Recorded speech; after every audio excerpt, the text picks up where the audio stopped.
is Guardian Radio, your station for up-to-the-minute news, intelligent, interactive, and engaging conversation. 96.9 FM. The views and opinions of the hosts and guests are their own and do not necessarily reflect the position of the management and staff of Guardian Network.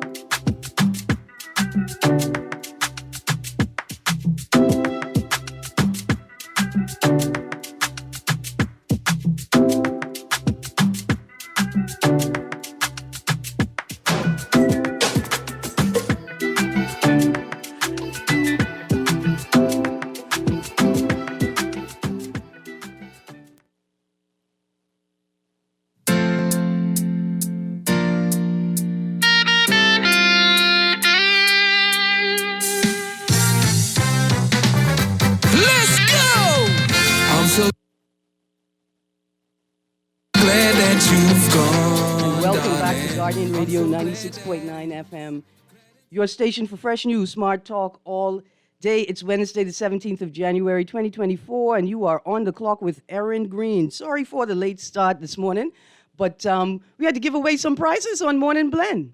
And I don't mind sharing a little space so people could win a couple of things. We all like things, and there's nothing wrong with that. It's Wednesday, the 17th of January, 2024, and you are on the clock with Erin, Greene. It's a Wednesday. That means it's our Man Down mashup session where we blend On the Clock and Guardian Radio AM to talk about what's in the news. So let's get the show started. The Sand Dollar merchant list is growing. If you're looking for more places to spend the digital Bahamian dollar, visit sanddollar.bs/merchant list to view a list of verified merchants in New Providence, Grand Bahama, and the Family Islands. If you're a business owner and you'd like to join the Sand Dollar merchant list, contact 302-9880 or sdau@centralbankbahamas.com. For vendors that do a lot of trade with Family Islands, I recommend calling or messaging the Sand Dollar Adoption Unit to find out how you can provide more options for our Family Island residents. Sand Dollar On the Clock giveaway is back. We're giving away Sand Dollars again. Every week, 6 listeners can win 30 digital Bahamian dollars if they get the correct answer and have a digital wallet. When you call in, give the producer your name and cell number and wallet provider. Include wallet provider and custom name in texts for your answer to be valid. Download a digital wallet right now because every Tuesday and Thursday you can be a winner. I'd like to say thank you to all of the players and winners in yesterday's trivia. It was great to focus for a moment on Martin Luther King Jr. I had a fourth trivia question. I didn't even get a chance to get to it. Mr. Nuri, let me ask you that trivia question. Adam Clayton Powell Jr. Okay. I know who he is. Go ahead. Ernest Hemingway. Okay, I know the island. And Martin Luther King Jr. all visited or lived on which Bahamian island? Just because you say the names, because I do history, right? I know which island. Yeah, that's for you. You could say it. This is just between us. Yeah, but few people know who Clayton Powell is. Clayton Powell is the first African-American, is it legislator? Congressman, yeah. It was a big thing for black people, man. Oh, yeah. Yeah, he led the civil rights movement before Martin Luther King. Yeah, that was a big thing when he came to the Bahamas and actually was living into the Bahamas. But then they was trying to pursue it to lock him up, saying he was corrupt, whatever it is. So he was, then he said that he is not coming to Congress, but he's going to stay in the Bahamas because you can't kick him out. They eventually locked him up and then they kicked him out of Congress all the same. But that's a good story. Do you ever watched, what a movie name? What a show? The gang, no, Harlem. The King of Harlem? No, you don't watch TV. Anyway, Bimini is the answer. Bimini is the answer. I got excited. I was thinking of American Gangster with Denzel Washington. No, when you say Kings of Harlem. With the guy with the sleepy eye. Or the name just... Forrest Whitaker. Or is it his brother? Do you know that Forrest Whitaker has a brother that almost looked like his twin? Yeah, I see that. Yeah. But it's Forrest Whitaker. Okay. I was King of Harlem. Okay. Right? And when he's acting as Bumpy Johnson. Right. And in that they hinted towards the same story about Powell, when Powell lived in Bimini, and he refused to go to a Congress meeting like months. Like he'd been out of like there for like 8 months, haven't been to no meeting. And they said, man, you can't be like out of the meeting so long. And they was trying to kick him out for the lack of a better word. And he said, for lack of attendance or for lack of reasons? attendance. Yeah. But in terms of going to jail, he accused a lady mobster who's as a bag woman for the mob. And she said that that's slander. You can't accuse me for such. And that she So sued they him. wanted to lock him up for slander? Yeah, man. She sued and win. He couldn't prove that. I mean, he saw her get the money, but he couldn't Criminal prove it. slander? Like how we have criminal libel here, criminal libel. a charge just construed to prevent people from speaking the truth because they don't have the resources to access the information necessary to prove it in a legal judicial system. All of that big words, what you said. Yeah, okay. Yes. Yeah, but Bimini is the answer. All right. Am I right? Yes, you Oh, of course I'm right. Of course. Bimini is the answer. I got excited just now. Sorry about that. Okay, text here says, it's Godfather of Harlem. Okay, good. Thanks. A couple of texters knew the answer, Bimini. Another texter says, no, Miss Greene, we too tingsy. It's not that we too tingsy, right? Being tingsy is a thing. The problem lies in the inability or the unwillingness to commit to creating the things that we value and valuing the things that we could create. Those are the things we should be tingsy about, the things that we can create. And this expands across all sort of sectors of society and of the nation state. Again, for example, I don't think a country that cannot protect its citizens' biometrics should be able to collect its citizens' biometrics. And a country that cannot protect its citizens' biometrics should not rely on the resources of another country to protect said biometric data. What has to happen is the global political platform that we all participate in must create an equal and equitable system so each country can produce these things on their own so that they can participate in global practices, policies, and norms as sovereign nations. Mm-hmm. You want to be tingsy, you got to commit to creating the things you value and valuing the things you can create. Text I can't read that. Just know that I can't drink on air. I'm a hasty Mr. Nuri. That's only matters because my other Grammy is a Mitchell. My other Grammy tell me I can't drink till like 85. So no, I don't know why. Texter. Mr. Nuri. Yes. Lots of stories to talk about today. Okay. One in particular, maybe we start here, that was in Tuesday, the 15th Nassau Tribune. I'm pulling it up right now. The headline is, Pia Glover Rolls certifies BPSU election overturning registrar's decision not to, and the headline ends there, I think, ratified to confirm the BPSU results.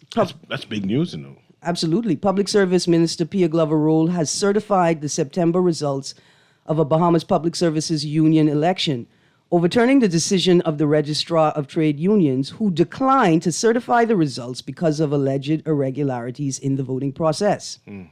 Quote, based on a thorough investigation and consultation process, we have made the determination that the irregularities identified were not of a magnitude that would justify overturning the results. Mrs. Glover-Roll said in a statement yesterday, quote, we are confident that the process produced an outcome that reflects the will of the participants. However, we also acknowledge the need to make improvements so that future union elections are conducted in a manner that inspires confidence in the electoral process. Mrs. Glover-Roll's decision means incumbent BPSU President Kingsley Ferguson has officially won the September 27, 2023 election, beating groups led by Alexander Burrows Jr. and a former Labor Director, John Pinder. Mr. Burrows and Mr. Pinder had complained to Van Delaney, the Registrar of Trade Unions, about the election process. Mr. Ferguson appealed to the minister after the registrar declined to certify the election results. Yesterday, Mr. Pinder said the minister's decision, quote, really sets a bad precedent moving forward with other union elections, close quotes. He said during meetings, a representative of the Office of the Attorney General was present, adding that a lawyer typically advises the registrar whether to certify election results. quote, you can open polls late, can drop registers off late, can have incomplete registers, don't open certain polls, and this says that's not sufficient irregularities not to certify the result, he said. In a letter outlining their concerns in September, Mr. Burrows and Mr. Pinder said candidates and labor officials received an incomplete register of voters. Among other things, they said the designated officer in Bimini did not receive a copy of the voter register until 2 p.m., while the officer in Inagua never received the list. Agents were allegedly not allowed to witness the counting of ballots before polls opened. A candidate with a rival team allegedly saw a designated officer receive a sealed envelope from a candidate from another group at the Kendall Isaacs Gymnasium. One polling station at the Department of Environmental Health Services allegedly opened late and closed early. According to Mr. Pinder and Mr. Burrows, the unofficial results showed Mr. Ferguson got just over 500 votes in the leadership race. Mr. Burrows received over 400, and Mr. Pinder finished third with over 300 votes. End of article. It's big news. It's big news. I question when Mr. Ferguson appealed to the minister, is there an official appeal process that he had to follow? Okay. Did he have to submit in writing the appeal to the minister? What is the process for appealing? Mm-hmm. I think that's a big question. And another question I have is, at what point will the minister responsible, the registrar's office, the union registrar's office, make public a detailed assessment of what went wrong? Why the registrar felt that what occurred was irregular, and detailed explanation as to why the minister declared that they were not sufficiently irregular to recall the results. And this is what should be done in the public, right? It leaves public to question the integrity of the whole system. Mm-hmm. Now, this is new to me. I've never heard of a union group questioning, challenging an election. So that's new, right? I appreciated being played out. Then I can appreciate the body, which body they appeal to. Again, I forget. Anyway, I appreciate the body saying that there was enough irregularities to warrant the questioning.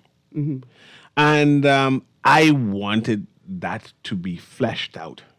And then there's a conclusion. And I'm assuming that the minister, after looking at all of the issues, concluded it was not enough. There's a second point, the question of transparency. Mm-hmm. Who has access to this information? I imagine if the registrar of unions, of trade unions, had declared the results official, right? They find the good results, that we would not have heard anything about it. We wouldn't have any room to question what happened in the election. But as soon as you appeal to the minister responsible for the public service, it then becomes a public issue. Mm-hmm. Yes.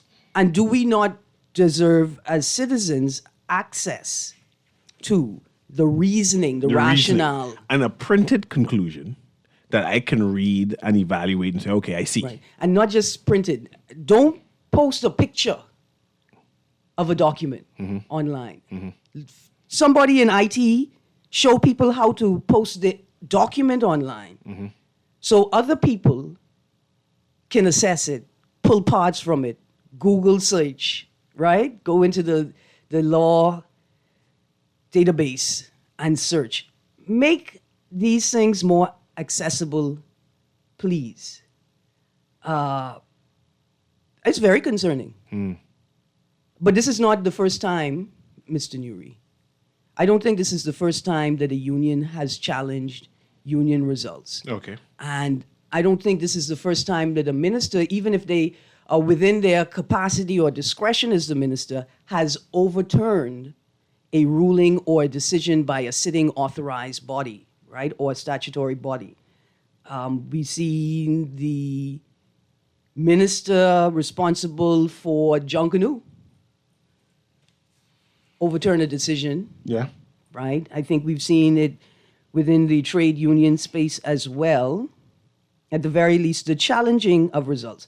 Producer, let's go to the phone line. Good morning, caller. Hey, good morning, Miss Greene. How you doing? Hi, good, thank you. How you do?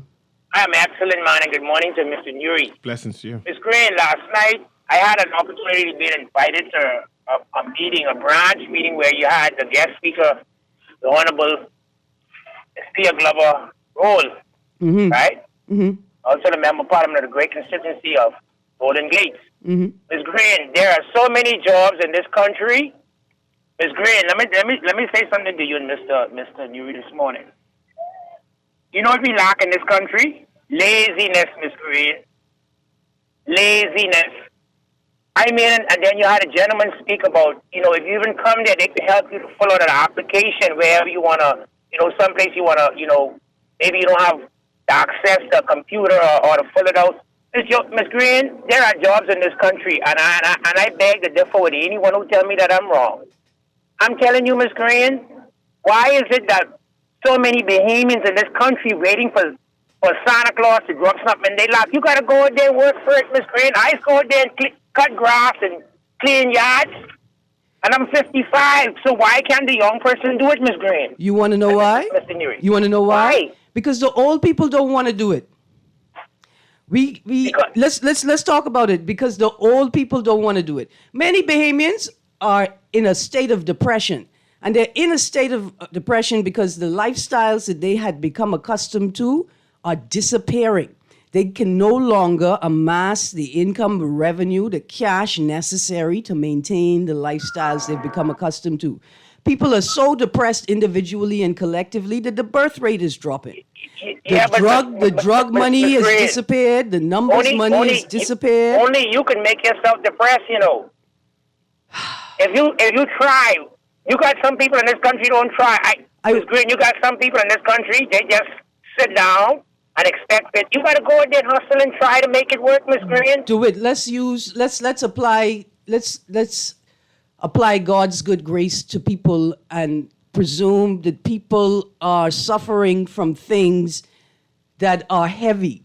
The young boy who was molested as a child, or watched his mother be molested as a child, or watch his mother have to engage in transactional sex just for a job. The number of stories I've seen with women. I know the story. I know the story. I know the story. Hold on. Women sharing screenshots of conversations between them and their boss, or them and their potential boss. You could imagine you asking your boss for time off because you got to take your child to the clinic, and your boss tell you could get time off if you're willing to spend time with me. And it's not just once, twice, 3 times. People are depressed because the lifestyles that they had become accustomed to or have been convinced that they can achieve are just unattainable. And nobody is showing them how. It's great. What I'm saying to you, right, is that the young people in this country, and we love to talk as Bahamians, talk about there are no jobs, but there are jobs in this country, Ms. Greene. That's the point I'm trying to bring to you. But Absolutely. What I'm saying to you, let me show you something. Why should Erin Greene have to go pick you up, carry you to go fill out an application, or carry you to go for interview for a job? You have to make that first step. You know why? I can tell you why. First of all, because there's no public transportation. The buses run early in the morning for maids and domestic workers and construction workers, and late in the night and they stop at 5:30. Stop at 5:30. Hold on, listen. Ms. Greene, let me do it. Let me say something to you. I live far. I live out west. I'm not going to say where I live. I live past the airport, and I see fellas standing. Like if I'm going out in the morning, I see fellas standing right there on the corner by Air Farley, by right there. I can ride to go to work. None of them should have to. Not depending on no bus. Do it. I can ride to go to work to provide. Do it. You missing the point, cousin. You missing the point. Ain't no person in the Commonwealth of the Bahamas should have to hike a ride to work when we could, in New Providence, that's only 21/7, operate a public transportation system. That grown men who have to take care of families have to hike their way to work, while big, dusty politicians sit in cars that they can't afford on their own with no performance get to be celebrated like kings. Now, I'm not saying that people should be lazy and we should just accept their laziness, but let's be real and talk about the environment, the reality that we are forcing young people to live in and call normal. Good morning, caller. Hello. Hey, good morning, caller. Good morning, Ms. Greene. How are you? Hey, good, thank you. Ms. Greene, I kind of agree with you. Bahamians have become very lazy. We are now raising a nation of beggars. I mean, every morning you drive, and these guys get up 6 o'clock in the morning and stand on the corner to beg for $1, to beg for 5 cents, to beg for 25, and it just don't make no sense. These guys have good health. They can go and pump gas. They can go and cut gas. They can find many things to do, Miss Greene, to make an honest living. But they would rather get up every morning, 6 o'clock on their bed, to go stand on the corner and beg. And I think it's deplorable. I just fired 2 Bahamians. Mm-hmm. All right, I have a construction and a landscaping company. Mm-hmm. I fired 2 Bahamians because all they want to do is come on my job and smoke dope and drink rum. On the job. You understand? On the job. On the job. Yeah. They want to smoke dope and drink rum on the job. I mean, and I just don't, they complain about other foreigners who are working. They holding 2 and 3 jobs and making a earnest living. And they want to complain about them, but they don't want to work. They just want to come on your job and smoke dope and drink rum, all right, and beg. And I think it's deplorable. I agree with DeWitt on this one. Now, let me ask you a question. You think I disagree with you and DeWitt on that particular point? I don't think you disagree. Because what I'm saying is that they are lazy, but the laziness stems from somewhere else. And that's why I asked DeWitt for a moment. Let's apply God's good grace and understand that nobody wants to be a beggar. And can we identify the crises, right, that these people are being raised in or are coming out of? That's what I'm saying. Because there is a real reason why we have developed a culture of laziness. There's a real reason why parents are modeling and adults are modeling this behavior to young people as okay. And there's a real reason why, even with being inundated with those cultures, young people can't see and identify other cultures in society of hardworking people. What I'm saying to you is that these people are depressed because they cannot see how to make a way forward. Well, I have a tendency to agree with you on that. But you fire them. There was a very strong young man on the corner, and he goes out there and beg every day. I offered the guy a job. I said, listen, jump on the truck, I'll take you to work. He tells me he's injured. He says, I'm injured. I said, you're injured. I said, now let me ask you a question. If I put a wheelbarrow full of quarters in the front of you right now, would you leave it there, or are you going to carry that home? He walked away from my vehicle. Mm-hmm. Mm-hmm. You understand? So, but I do agree with what you're saying. They are depressed. All right. I sometimes, when I consider life and when I consider things that people have to go through, sometimes I get that way too. But I have to shake it off, Ms. Greene. I have to shake it off because if I don't shake it off, I'll become just like these people. How do we teach people how to shake it off? See? Well, you have to consider your wife and kids, and you have to consider that you're not just living for yourself. And if you're a single person who's living for yourself, then you have to consider that you have to take care of yourself, and ain't nobody can take care of you for you. I like it. I like what you're saying.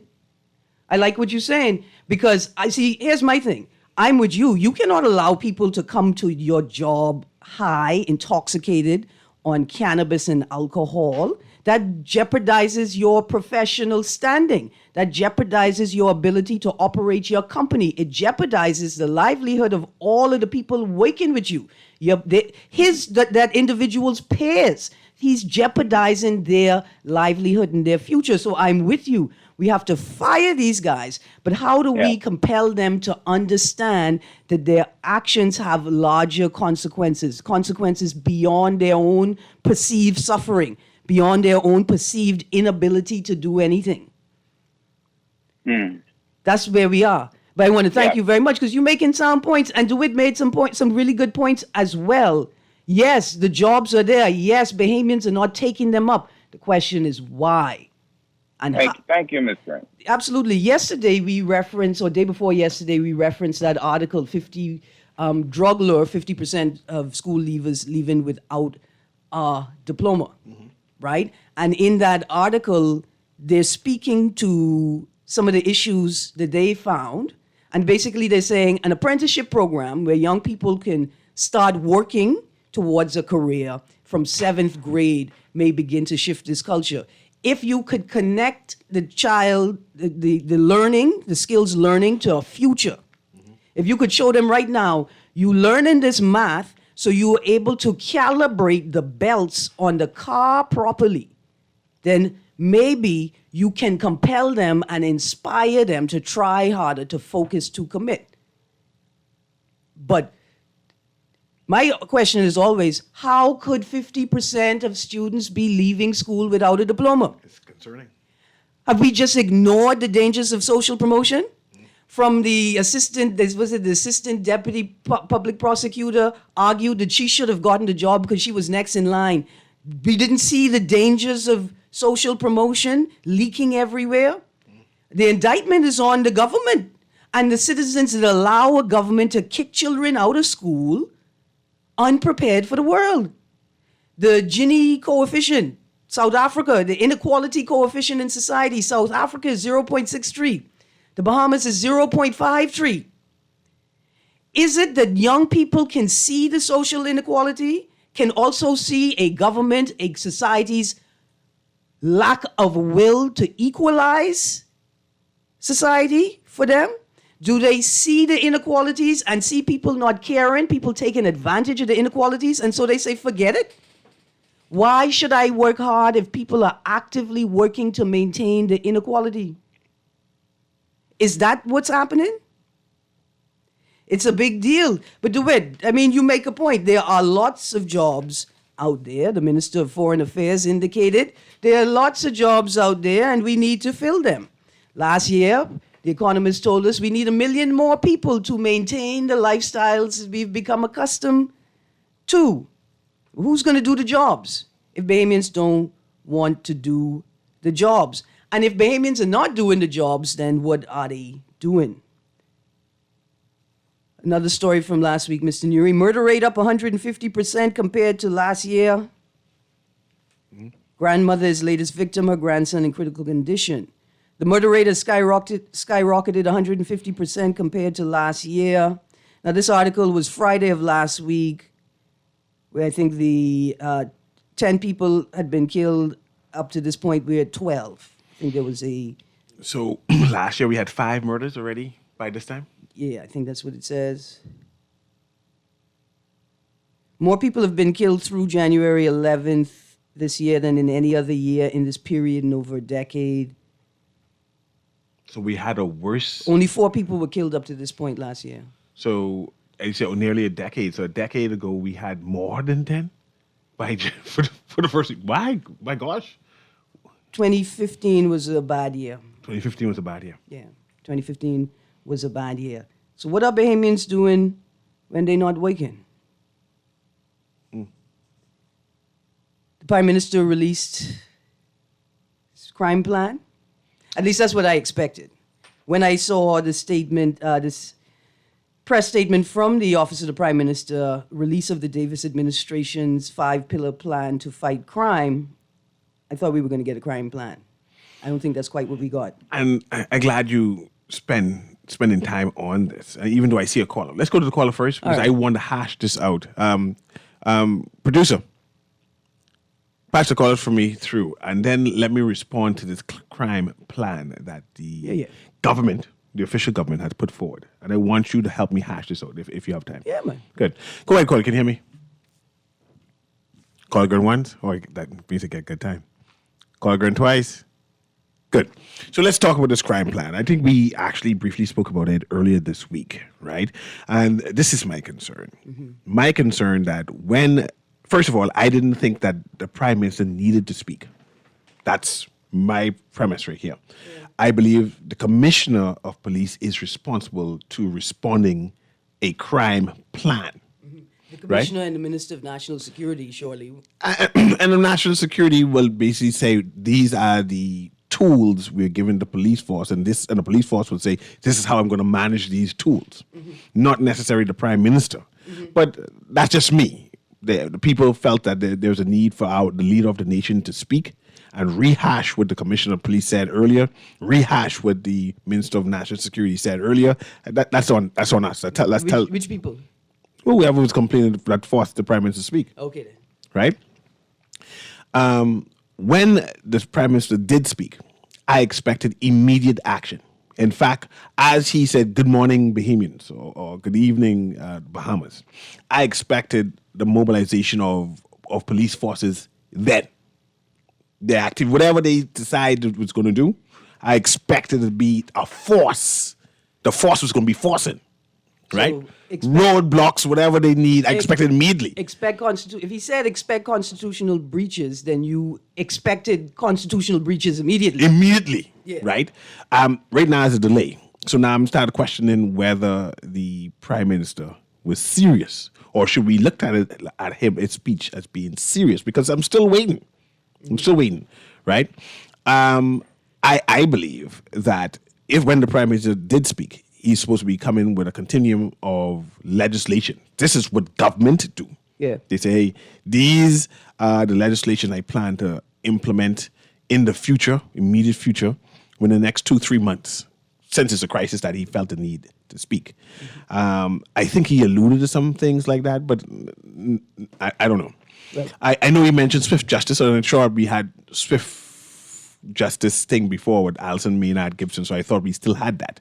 But perhaps he announced that we're going to have all kind of courts. Well, they reference swift justice. Yeah, but we always have swift justice. In the Prime Minister referenced swift justice in one of his most recent statements. Yes, and see, every time I hear the word swift justice, I automatically think of Alison Maynard Gibson, because that was the buzzword during her reign as Attorney General, whatever it is, right?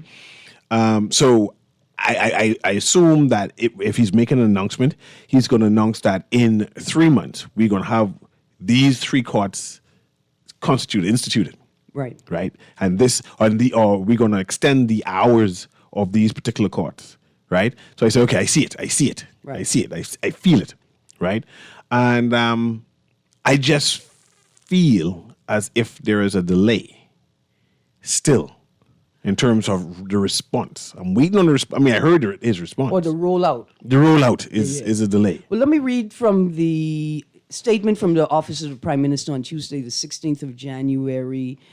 Today, the Davis administration released a detailed and unyielding strategy to combat crime, which speaks to the government's resolve to face this national crisis head on. The strategy is built on a, quote, whole of government, that's WHOLE, and whole of society approach, encapsulated in the 5 pillars: prevention, policing, detection, prosecution, punishment, and rehabilitation. Each pillar is designed to tackle the different aspects of the crime issue. And here is the detailed and unyielding strategy that was released. Are you ready? 1, prevention. Initiatives include expanding youth programs, didn't say which ones, investing in community centers, didn't say which ones, and enhancing educational opportunities, particularly targeting at-risk populations. And most of these things exist now, right? Clearly, there is a disconnect on how it's being done. And if the prime minister is addressing these things that already exist, I assume that he would be suggestion on how they plan to improve what exists. Don't announce that they plan to do what is already being done. Does that make sense? Yep. Yeah. Number 2, second pillar, policing and detection. Strengthening the relationship between law enforcement and communities, modernizing policing methods, and incorporating advanced technology for efficient crime prevention and detection. See, that's Commissioner of Police work. And I'm assuming that's what he's been doing. And if he hasn't been doing that, then I should be asking for the Commissioner of Police to resign. You see what I mean in terms of why he's speaking? Why are you talking about Commissioner of Police work? That's what he's doing. That's what he claimed he has been doing for the last 2-3 years, right? So you suggesting that you're going to tell the Commissioner of Police that he needs to do this suggests that there's a problem. I haven't seen the words body cam, CCTV, drones, spot shotter. Did we get the drone? Shot spotter. Do we have a shot spotter still? Yeah, but did we get an update on that? is working. It working? They reference it regularly in terms of being able to identify where an incident has occurred, right? They reference ShotSpotter. They don't really reference body cam. I remember seeing a drone, I remember seeing the drone fly, and I assumed, I must see the police drone, right? But I haven't heard anything about this drone since then. Would you know? Is it properly marked? I mean, at least I should see a drone. See, because I would hate to think that I observe a drone over my house. I presume it's spying. It's collecting information from a private space. I call the police and tell them, hey, there's a drone over my house, and it's collecting data without my permission, right? And the police don't come. And I decide I can knock the drone out the air. And then I knock the drone out the air, and then all of a sudden I get charged with obstructing in the course of police duty. Yeah. And then all I could say is, did I know that it was a police drone? Am I supposed to assume that only the police have drones? Did somebody announce that they were running drone coverage in my neighborhood? How am I supposed to know it's a police drone? The third pillar, prosecution. Improving the judicial process to secure swift justice. See, it's right there. Swift justice. Establishing special courts for specific types of matters and enhancing support systems for victims and witnesses. Now that establishing special courts thing, that's a particular thing because it's just, you can't just say, okay, turn court number 4 into a gun court. You can't just do that. It's a broad statement. There's no detail there to say. I know, but I'm still looking for the detailed and unyielding part of the strategy.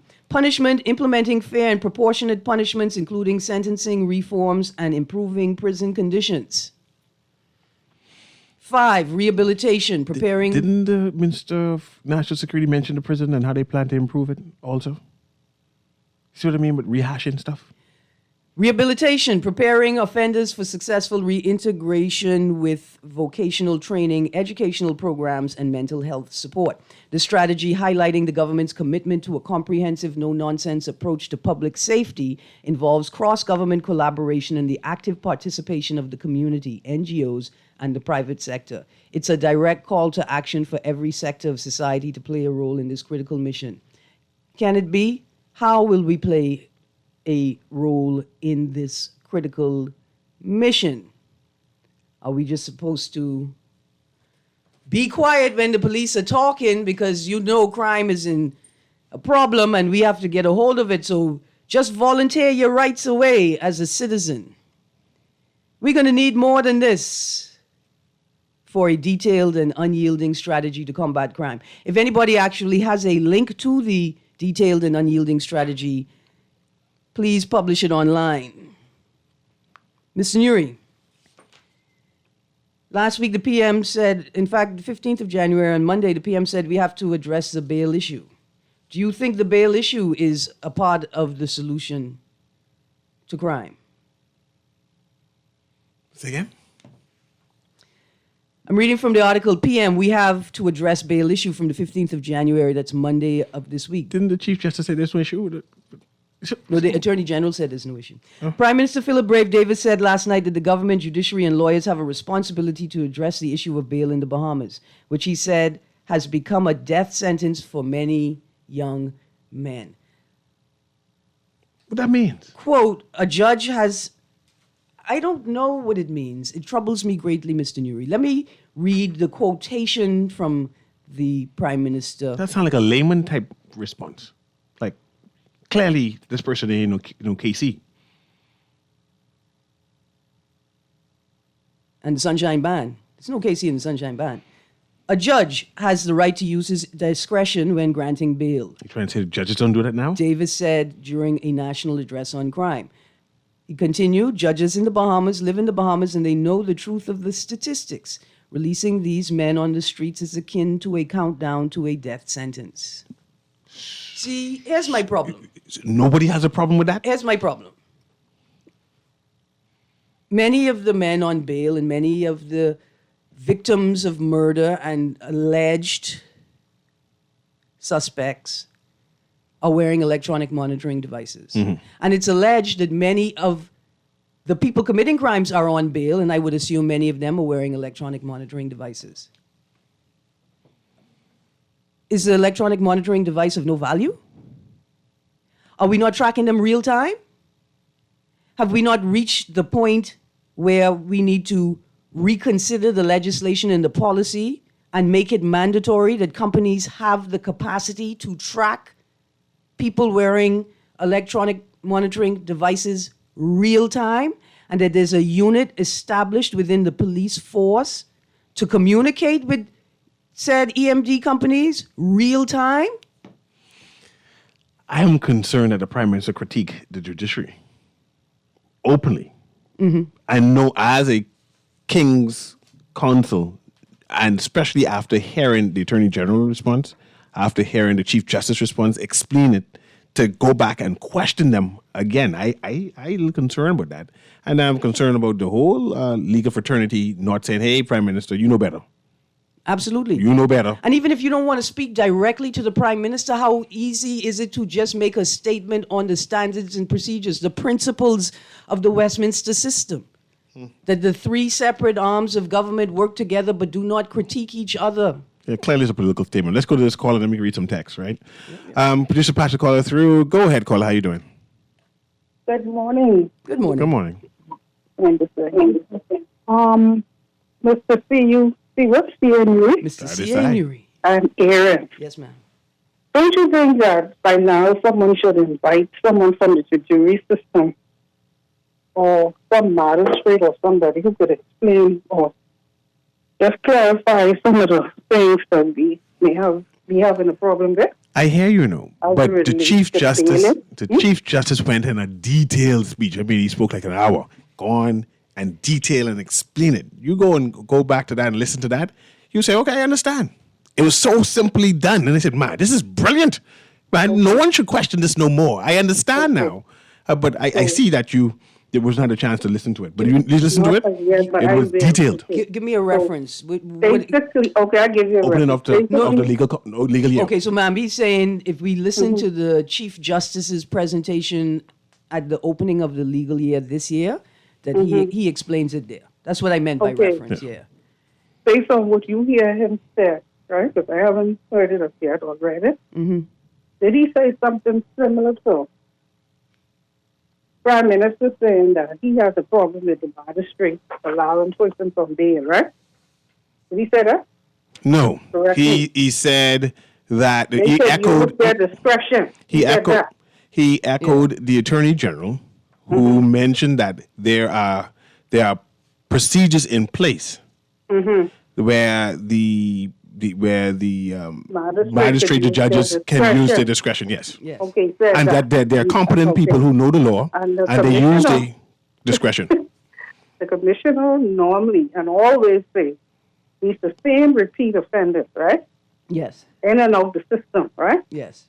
Now, based on what you say, the chief magistrate said in the statement, based on what my understanding Chief is, Justice, yeah. right, that when a person goes before the court, right, and they've sentenced to prison, they can only be there for a length of time before bail. Right. So they can't keep them beyond that time, right or wrong? When they're on remand. So when a suspect is on remand, yeah. I'm talking about remand because you can't sentence inmates don't go on bail, right or wrong? Right. Correct, right? Right. So we're still talking about remanded inmates. Once they are sentenced, once they are remanded and they go to prison and they sit there, when that time is up, they have to get bail, right or wrong? Well, don't they have to get their bail? Well, you can withhold bail from them. Can you? Hold on. You can. There may be an instance where you can. The point is that once a certain amount of time has elapsed, you have the right to go before the court and say, "Hey, again, I've been here for so long. It seems unreasonable. I mean, it seems like the prosecution doesn't have a case. This is an unreasonable length of time to hold me for a matter that you say you're certain about." And by then, according to lawyers, if I were your lawyer, they have no choice but to let me out on bail, The Attorney General mentioned that for the protection of the community, that the protection of even the accused, that the magistrate, the judge, bail. Yes, That's mandatory. Can they do that? For the Attorney General mentioned that he gave reasons why they could deny bail. Well, I guess that goes to the person who is a threat to society in that case, right? But you have to prove Right. that threat, though. And you cannot, because okay. here's the problem. The problem is you cannot say, hey, this man is suspected of committing a number of crimes, and we don't think you should give him bail for this particular crime. And I presume what the authorities are saying is, if you have not convicted him of a crime yet on any of those previous charges, proven guilty, right? And you cannot use the fact that he is a suspect as a suggestion of proof that he committed this act now.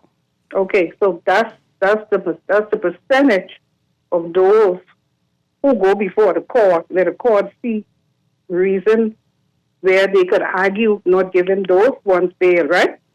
What about the ones who automatically, who maybe first offender, or who don't have that argument to say we'll deny bail? What about those percentage there? That number of people. You can't withhold bail from those particular persons, right or wrong? The argument is, listen, you can withhold bail, but the argument is that I have been in jail for so long that now I want you to prove to me that you have the evidence that you're going to use in this case, or let me out on bail. Well, we get that, Erin. So all I'm saying is that is not what we're dealing with. What we're dealing with is the Bail Act. Okay? Now, that is what the lawyer goes to, right? Because when most of us, let's look at persons who were getting knocked down years ago, right? Let's use that as an example. All right. A lot of persons were just been knocked down, right? Either jogging or driving, whatever. Just knocked down and just gone. No witnesses, just, what you call those people, just leave the scene, right? Yeah. Look at when they go before the magistrate. 5 years, 6 years and all of that, right? Yeah. And persons like yourself and me will say, well, what the hell? You mean you take a whole man's life and then run and leave him there, and the court only gives this person 5 years? Look here. We don't understand. The magistrate could only go by what's on the book, what the law states. Am I right or wrong here? You're right. And those cases shouldn't. I think those cases shouldn't go to the magistrate court. You knock a whole human being down, they can't go to a magistrate court. They got to go to the Supreme Court. But ma'am, I gotta go to a break. I get you. Yeah. All right. But I want to say thank you. Thank you for calling. Thank you for interrogating this with us. Absolutely, your contributions are valued. Producer, we are already at the end of the hour. Let's go to a break and then switch over to the other side. Mr. Nuri, I wanted to talk death penalty. I wanted to throw these questions out to the audience. Are you for or against the death penalty? If you're pro-death penalty, why? What crimes would warrant a death penalty? What form would it take? Are there any exemptions? And for instance, would it require a unanimous guilty from every member of the jury and a unanimous on the vote for death penalty as well? And if you're anti-death penalty, why are you anti-death penalty? And what is an appropriate alternative? But we also, I don't know if you wanted to talk about the Tourism Development Corporation of the Bahamas Bill 2023, which is also very, very interesting. And since tourism is everybody's business, it would be great to walk through the new bill if it hasn't become an act already. What say you? I say, let's talk about it. All right, so we're going over to the other side. Producer, play that song by Shine from the new Birthday Rhythm. Listen, if you want to break up with me, you better break up with me like how Shine is break up with you. This is Happy Birthday to You, I think, by Shine on the Birthday Rhythm.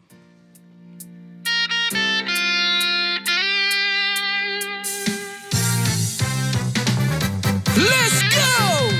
I'm so glad that you've gone, darling. I'm so glad that it's over. I'm so glad that you've gone, darling. I'm so glad that it's over. Happy birthday to you. We celebrate the day I finally walked away. Happy birthday to you. Me leaving you at last. I hope you had a blast, 'cause you used me and you tricked me for many, many years. You've been lying in my ears. Come Oh, I was so conky. You had me down and out. Now I watch you puff and pout. It's a celebration.